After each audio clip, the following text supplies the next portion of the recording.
How's it going, everyone? It's Bomberman Dan, and today we're going to be looking at some Protoss versus Terran strategies. This is I would say, particularly helpful kind of tutorial video. Not so much, but something to consider when playing Terran. Um, and you'll see in this video I do mostly everything correctly.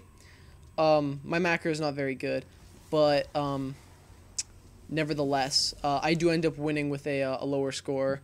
So, that's always kind of funny to see. Usually when that happens, you kind of win by micro means. But anyhow, we do have the blue Protoss spawning in the mid left, and Asian spawning like center down. But anyhow, I don't know if you could tell, when there are multiple spawns on some of the maps, I do particularly like to scout after the first pylon I build. Lets me get a general idea, so that if the person is in the last place I check, it's still pretty early in the game, so I don't have to worry too much. Anyhow, you'll see me go Gateway. I believe I go Gateway 10 and then Cybernetics Core as soon as that's finished, and then an Assimilator in there. Just my general opener, it's a 4-gate. I try to get warp gate technology as fast as I can, and depending on the scout, it usually forces me to either build a zealot, a stalker, a sentry, something like that. But in this game, I do my normal thing. I get a proxy pylon in the high yield. I was being a little conservative. I built it on the other side of this little like a BIS thing. I built it over here just because I didn't want it to get scouted. Marines have range, they can shoot across, and anyhow. And then what you see me do is I keep my probe. I'm actually going to slow this down a little. Don't want to pause it. I want to slow it down a little. Is I keep my probe right here where the command center would go. And the reason I do this is because if he does try to float it over like we see, he'll float it over, and if he's not looking, it won't be able to land. And that will actually delay his command center. Now, I don't want to build a pylon because I don't really want to lose the pylon, because if I build the pylon now, I don't know if he's ever going to land it, and he'll have to kill it, and so on and so forth. So I just decide to keep my probe there, and then I can move it whenever I want to. So you'll see me keep chrono boosting my Cybernetics Core for Warp Gate, which is a generally good idea to do. You want to do that. You don't want to save up too much energy on your Nexus. And you can see I'm just adding probes. Don't have that many queued up, and get my second Assimilator. And then so I kind of time this a little off. I do get 2 gateways done. The third one is the fourth one's pretty late. So I'm like, all right, I'm going to move my stalkers down. You see I keep this probe here still. One loss of a probe isn't that big of a deal. And when I decide to push out with these stalkers, you'll see that I do pull this probe back. There's no point in losing it. And it's just good to keep units down here to put some pressure on the Terran. And this is like a strategy I like to do, and it really helps me transition into the later game.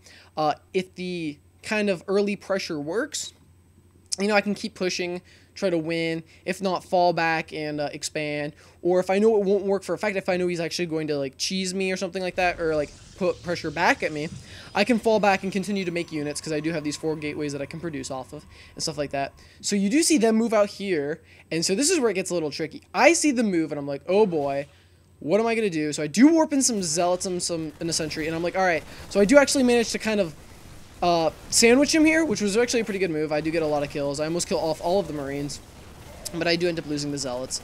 I think he gets, 2 Marines get out of there? Yeah. But both of them are kind of almost dead. So I'm like, all right, I have a sentry and 2 stalkers, and I'm like, all right, this is going well. He did spend the money on this command center that he really can't use, so he is a little bit behind me. So you do see 2 tech labs, so he's going to, actually, is he producing combat shield and stim pack? And he's continuously producing Marines, because that's the cheaper option. And I'm like, all right, let's go for a little poke, let's see what he's got. All right, he's got Marines. As you can see at my base, I'm not doing too much. I'm getting a forge for cannons, just in case, we have any Banshees or something like that. Normally, I would do it against PvP for Dark Templars, because you never, ever want to be freaking winning the game, doing so well, and all of a sudden DTs come and ruin your day, and you have no detection, and you actually lose the game, and that's just the worst. So I am getting a forge for upgrades and detection at the same time, mainly for I don't know, probably both. So I do build a pylon here. I like to do that, so if I have to fall back and warp units onto the low ground, I can. Or I can build a cannon to stop any, like, SDTs and stuff. I go for another poke, and you actually see me kill this supply depot here. And that's kind of the whole reason I uploaded this game, is to just show, like, constant harass to keep them on their toes. That actually did set him back quite a bit. Look at that. He has to build that eventually. He's going to have to rebuild that supply depot. I'm actually not paying attention here. I could have easily force fielded that in and won, but I didn't, and I only lose, I think, 1 zealot or something like that. So I actually did come out of that pretty well. So you see 40-46, and what I do is actually come back up here and take out this supply depot, which does supply block him. And I almost get that reactor, but I decided to fall back. I'm like, I don't want to lose too many units. I do lose a stalker, but it's definitely worth it. So then I'm like, oh boy, here we go. Get the force field down, and then I do kill this off. And that's basically what I'm trying to get after is, keep up the harass, keep doing what you're doing. I did supply block him severely, but then I did kill off some of the units. But now he is supply blocked, so he's going to have to replace with those supply depots, which he's not doing because I don't think he knows he's supply blocked yet until these units are done being produced. I do see I'm in a good position. I'm like, all right, I'm going to get +1 attack. I got a decent army. I think I can fend this off. And I do have some zealots. I decided to move those in first just to see if I can win this battle. And I actually go in, I'm like, all right. He does manage to cut off a lot of my zealots. There's bad micro here. I do kill the reactor, so not that big of a deal.